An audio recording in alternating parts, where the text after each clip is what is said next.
Excuse me, ma'am, could you help me with something?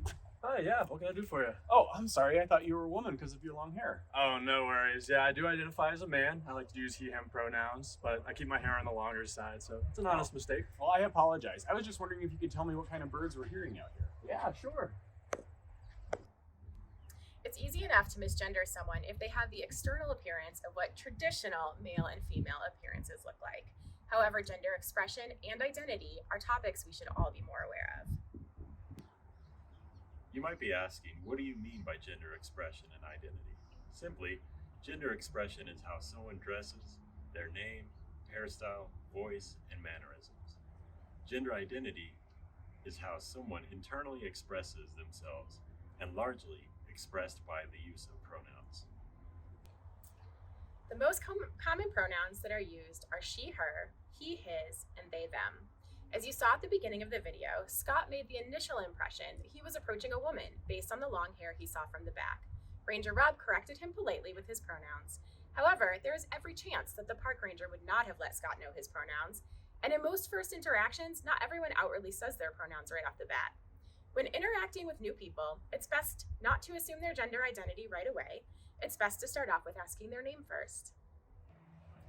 It's okay to politely ask someone their preferred pronouns at the beginning of a conversation. That way, you don't misgender them later if you, for example, are introducing them to another person using their pronouns. Here are a couple of things to remember. First, ask, don't assume. Second, remember, mistakes happen, and that's okay. When in doubt, use neutral pronouns or just their name until you have a chance to ask. Practice makes perfect, and efforts are appreciated. And finally, acknowledge your mistake, apologize, and move on. In efforts to create a more inclusive work environment, South Suburban staff now have the option to add pronouns to their email signatures via a new template. Be on the lookout for an email from Communications explaining the new template. Adding the pronouns to your email is optional. We hope that it'll help us know our colleagues a little better and respect their identity. Now, back to the sticky situation of trying to get someone's attention. In addition to misgendering someone, some of our traditional salutations can reveal bias or assumptions. You may have heard, "I'm not any older than you, don't call me sir," or "I'm an adult, don't call me miss." "Hey you" isn't very professional, so try using a neutral observation or call out.